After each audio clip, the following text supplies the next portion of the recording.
Hai, Assalamualaikum warahmatullahi wabarakatuh. Saya Yogi Mardani, mahasiswa Prodi Ilmu Pendidikan Agama Islam Universitas Pendidikan Indonesia Angkatan 2018.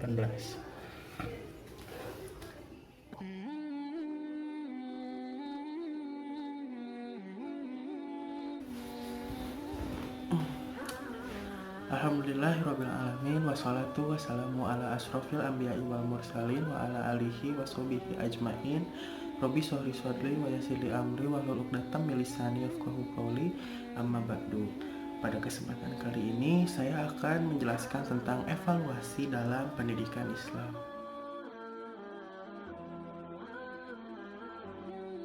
Nah, dalam pendidikan, evaluasi merupakan salah satu komponen yang tak kalah penting dengan proses pembelajaran. Ketika proses pembelajaran dipandang sebagai proses perubahan tingkah laku siswa, nah peran evaluasi proses pembelajaran menjadi sangat penting. Evaluasi ini merupakan suatu proses untuk mengumpulkan, menganalisis, dan menginterpretasi informasi untuk mengetahui tingkat pencapaian tujuan pembelajaran oleh peserta didik. Sistem evaluasi yang baik akan mampu memberikan gambaran tentang kualitas pembelajaran sehingga pada gilirannya akan mampu membantu pengajar merencanakan strategi pembelajaran. Bagi peserta didik sendiri, sistem evaluasi yang baik akan mampu memberikan motivasi untuk selalu meningkatkan kemampuannya. Itu.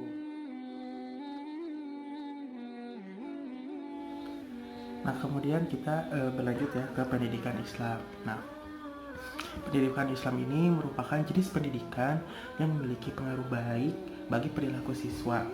Karena ajaran dalam pendidikan Islam ini berlandaskan unsur-unsur nilai yang terkandung gitu ya dalam ajaran Islam. Nah, di mana salah satu tujuannya untuk mendidik manusia menjadi muslim yang hakiki dengan iman yang benar, tunduk dan patuh gitu ya, beribadah kepada Allah sehingga mencapai derajat insan kamil dengan akhlak yang terpuji. Dan juga selain itu memiliki akhlak yang mulia. Nah, dengan perwujudannya sebagai khalifah Allah gitu ya di muka bumi. Nah, dengan mengedepankan aspek rohani dalam setiap tingkah laku, sehingga apa yang dilakukan dapat memberikan manfaat gitu ya dan menjadikan hidup lebih berarti. Nah, kemudian supaya terbentuknya siswa yang berkarakter insan kamil ini, kita itu memerlukan gitu ya, memerlukan pembiasaan. Pembiasaan selain pembiasaan juga memerlukan penanaman nilai-nilai Islam. Nah, dalam keseharian siswa, sehingga siswa itu kan akan terbiasa gitu ya berperilaku baik dan dapat mewujudkan gitu yang tadi siswa yang berkarakter Islam. Nah, sekarang kita akan membahas tentang apa sih pengertian dari evaluasi pendidikan Islam itu sendiri. Nah ya, jadi secara bahasa ya gitu, evaluasi ini kan berasal dari bahasa Inggris yaitu evaluation. Nah, evaluation ini memiliki arti yaitu penilaian atau pengukuran gitu ya, penaksiran. Nah, kemudian dalam bahasa Arab, evaluasi ini dijumpai istilah imtihan. Nah, apa sih imtihan itu? Imtihan itu artinya ujian dan juga khataman. Khataman ini yang berarti cara menilai hasil akhir dari proses kegiatan. Nah, kemudian kalau yang tadi secara bahasa, kemudian sekarang secara istilah gitu ya. Ada beberapa pendapat gitu yang mengatakan namun pada dasarnya sama gitu, hanya berbeda dalam redaksinya saja. Nah, yang pertama ada yang mengartikan bahwa evaluasi ini sebagai suatu proses pelaksanaan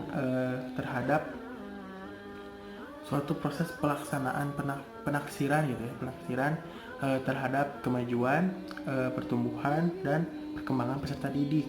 Nah, tujuannya itu untuk tujuan pendidikan. Kemudian ada yang mengatakan juga bahwa evaluasi ini sebagai sebagai proses gitu ya, sebagai proses membandingkan situasi yang ada dengan kriteria tertentu dalam rangka mendapatkan informasi dan menggunakannya untuk menyusun penilaian dalam rangka memberikan keputusan. Nah, intinya ya gitu. Jadi evaluasi pendidikan Islam ini yaitu kegiatan penilaian terhadap tingkah laku peserta didik dari keseluruhan aspek mental, psikologi dan spiritual dan religius gitu ya. Nah, dalam pendidikan Islam. Nah, dalam hal ini tentunya yang menjadi tolak ukur adalah Al-Quran dan hadis. Nah, dengan pelaksanaan evaluasi ini bukan hanya pendidik, juga keseluruhan aspek unsur pendidikan Islam gitu yang terdapat dalam evaluasi pendidikan ini.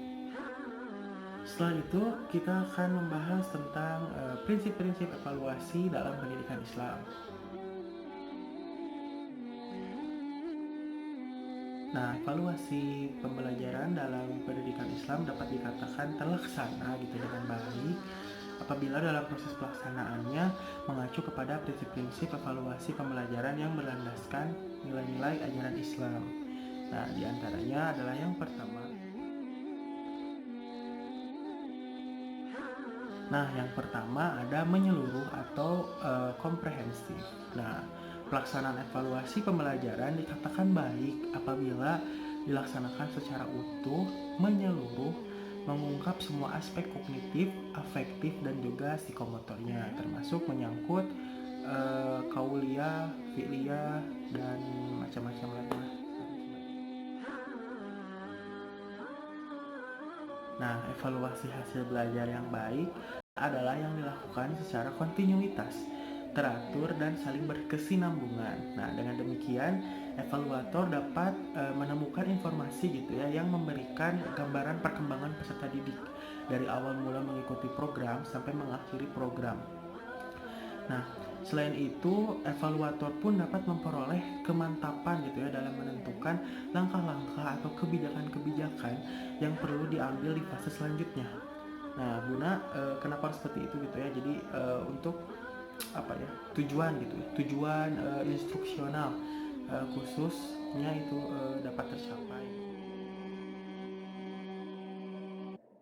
Nah, kemudian prinsip yang ketiga ada adil dan objektif. Nah, dalam melaksanakan evaluasi gitu ya, guru harus berlaku adil tanpa pilih kasih.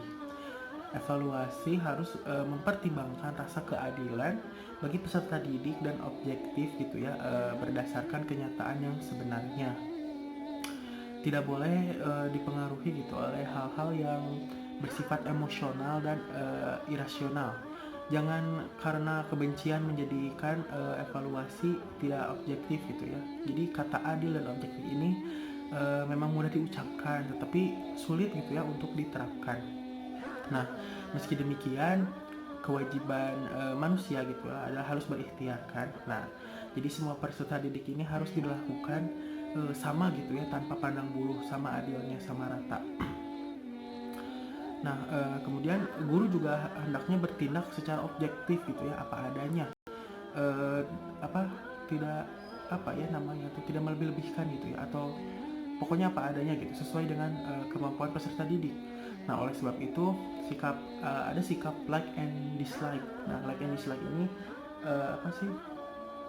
jadi menjauhkan gitu ya guru-guru dari prasangka buruk terhadap siswanya gitu. Nah, hal tersebut itu harus dijauhkan agar para guru selaku evaluator itu dapat melaksanakan evaluasi dengan adil gitu ya.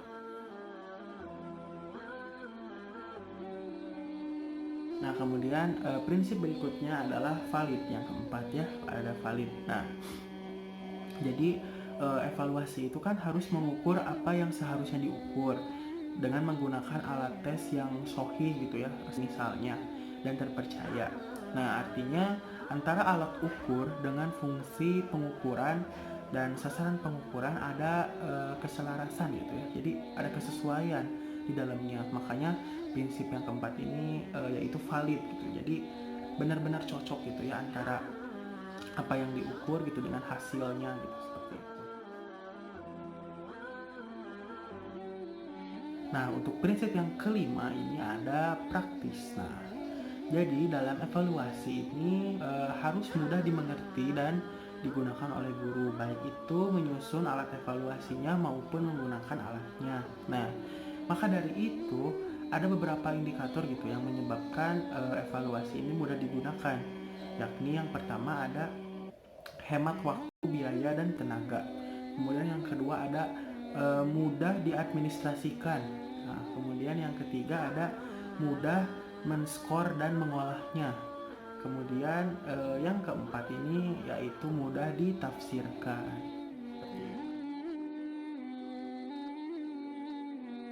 Kemudian prinsip yang selanjutnya, prinsip yang keenam adalah dicatat dan akurat. Nah, evaluasi dari hasil prestasi peserta didik harus secara sistematis dicatat dan disimpan agar sewaktu-waktu dapat digunakan. Nah, jadi jika dicatat seperti ini, para guru gitu ya, para evaluator tidak akan lupa gitu hasil dari evaluasi peserta didiknya karena telah dicatat gitu ya secara akurat.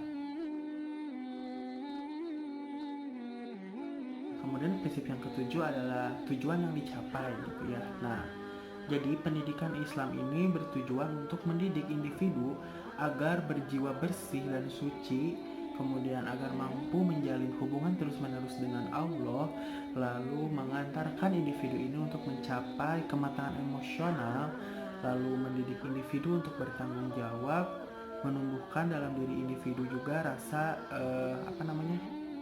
keterkaitan gitu ya dengan komunitasnya dan sebagainya. Nah, kemudian prinsip yang selanjutnya yaitu bermakna. Nah, evaluasi ini diharapkan mempunyai makna yang bisa dikatakan signifikan gitu ya bagi semua pihak. Nah, untuk itu evaluasi hendaknya mudah dipahami dan dapat ditindaklanjuti oleh pihak-pihak yang berkepentingan gitu. Kemudian ada prinsip yang terakhir nih yaitu terbuka. Nah, evaluasi hendaknya dilakukan secara terbuka bagi sebagian kalangan. Nah, sehingga keputusan tentang keberhasilan peserta didik ini jelas gitu ya bagi pihak-pihak yang berkepentingan. Jadi di dalamnya ini tidak ada rekayasa ataupun sembunyi-sembunyi gitu yang dapat merugikan semua pihak. Maka dari itu prinsip yang satu ini dikatakan sebagai prinsip yang terbuka gitu dalam sebuah evaluasi. A'udzu billahi minasyaitonir rajim. Bismillahirrahmanirrahim. وَلَنَبْلُوَنَّكُمْ بِشَيْءٍ مِّنَ الْخَوْفِ وَالْجُوعِ وَنَقْصٍ مِّنَ الْأَمْوَالِ وَالْأَنفُسِ وَالثَّمَرَاتِ وَبَشِّرِ الصَّابِرِينَ. Yang artinya, dan sungguh akan kami berikan cobaan kepadamu dengan sedikit ketakutan, kelaparan, kekurangan harta, jiwa, dan buah-buahan, dan berikanlah berita gembira kepada orang-orang yang sabar. Nah, evaluasi di dalam Quran surat Al-Baqarah ayat 155 ini berisi tentang menguji gitu ya, menguji keimanan manusia terhadap permasalahan kehidupan gitu yang dihadapi. Nah, apakah seseorang hamba ini akan bertambah keimanannya atau malah semakin menjauh gitu keimanannya ini setelah diberikan cobaan oleh Allah. Nah, dalam tafsir Al-Maraghi, Quran surat Al-Baqarah ayat 155 ini dibagi menjadi 3 poin. Yang pertama ada Al-Ibtila, kemudian ada Al-Amwal, dan yang ketiga ada Al-Musibah. Nah, sekarang kita akan membahas yang pertama yaitu Al-Ibtila. Nah, Al-Ibtila ini berarti ujian dan cobaan gitu ya, menurut tafsir Al-Maraghi. Nah, yang dimaksud di sini adalah Allah memberikan cobaan kepada hambanya dengan sesuatu macam ketakutan gitu terhadap musuh dan juga bencana seperti kelaparan, kurang hasil di sini maksudnya itu gagal panen gitu ya. Nah, kemudian dan lain sebagainya. Nah, pada masa awal kelahiran Islam banyak itu mukmin setelah beriman harus bercerai gitu dari keluarganya yang belum masuk Islam. Nah, bahkan juga harus keluar dari kampung halamannya gitu, berhijrah ya dari Mekah ke Madinah. dengan sama sekali tidak membawa harta benda yang dimilikinya. Nah, di sana itu mereka menderita lapar, terutama saat mengalami perang Ahzab dan Tabuk gitu ya. Nah, akibatnya kurang bahan makanan. Nah, jadi eh, al-ibtila ini itu berarti ujian dan cobaan gitu ya, yang terdapat di Quran surat Al-Baqarah ayat 155. Nah, kemudian untuk tafsiran yang kedua dari Al-Maraghi ini yaitu ada Al-Amwal. Nah, Al-Amwal ini apa sih? Al-Amwal ini adalah ternak yang merupakan sumber penghidupan bangsa Arab ketika itu. Nah, di antara musibah yang terbesar adalah apa yang menimpa orang-orang yang berpihak kebenaran, yakni berbagai serangan yang dilakukan orang-orang batil. Nah, misalnya peristiwa yang terjadi ketika kaum muslimin dalam keadaan minoritas dan masih terbatas gitu dalam hal persenjataannya, mereka itu mendapatkan serangan gitu yang sangat gencar dari berbagai umat. Nah, kaum musyrik secara terus menerus gitu ya menyerang dan mengusir gitu umat Islam hingga meninggalkan tempat tinggal dan harta benda yang dimilikinya, termasuk tadi ya hewan ternak gitu yang merupakan sumber penghidupan bangsa Arab waktu itu. Nah, kemudian poin ketiga dari tafsir Al-Maraghi ini yaitu Al-Musibah. Nah, apa sih Al-Musibah ini? Al-Musibah ini adalah semua peristiwa yang menyedihkan. Nah, seperti meninggalnya orang yang kita cintai dan kita kasihi gitu ya. Kemudian hilangnya harta benda, lalu terkena penyakit, baik itu penyakit yang ringan maupun yang berat. Nah, apabila seseorang mendapatkan musibah gitu ya, maka hendaknya orang tersebut selalu ingat kepada Allah. Nah, karena semua ini adalah suatu ketentuan untuk mengukuhkan keyakinan seseorang gitu ya. E, apakah seseorang itu beriman kepada tugas dan kewajibannya yang harus dilaksanakannya gitu ya. Jadi sehingga akhirnya mereka setelah mendapatkan musibah ini tentunya akan terbukti gitu tangguh dan merasa mampu tidak mendapatkan musibah tersebut gitu ya. Apakah dia juga akan berkhianat mungkin dari Islam setelah tertimpa musibah? Nah, dapat dilihat gitu ya dari musibah ini. Nah, karena uh, dari al-musibah ini tuh bisa dilihat gitu bagaimana tingkat keimanan seseorang ketika dikenai musibah gitu ya. Apakah dia tetap beriman atau malah berpaling. Nah, mungkin inti dari evaluasi pendidikan Islam ini yaitu suatu proses dan tindakan gitu yang terencana untuk mengumpulkan informasi tentang kemajuan, pertumbuhan, dan perkembangan peserta didik terhadap tujuan pendidikan gitu ya, sehingga dapat disusun sebuah penilaian yang dapat dijadikan dasar untuk membuat keputusan. Nah, dengan demikian evaluasi bukan sekedar menilai suatu aktivitas secara spontan dan insidental gitu ya, melainkan merupakan kegiatan untuk menilai sesuatu yang terencana, sistematik dan berdasarkan tujuan yang jelas. Seperti itu. Mungkin hanya itu saja yang dapat saya sampaikan. Mohon maaf bila masih banyak kekurangan, masih banyak kurangnya ilmu karena kita sama-sama sedang belajar. Semoga video ini bermanfaat. Saya pamit undur diri. Wassalamualaikum warahmatullahi wabarakatuh. Terima kasih. Sampai berjumpa lagi.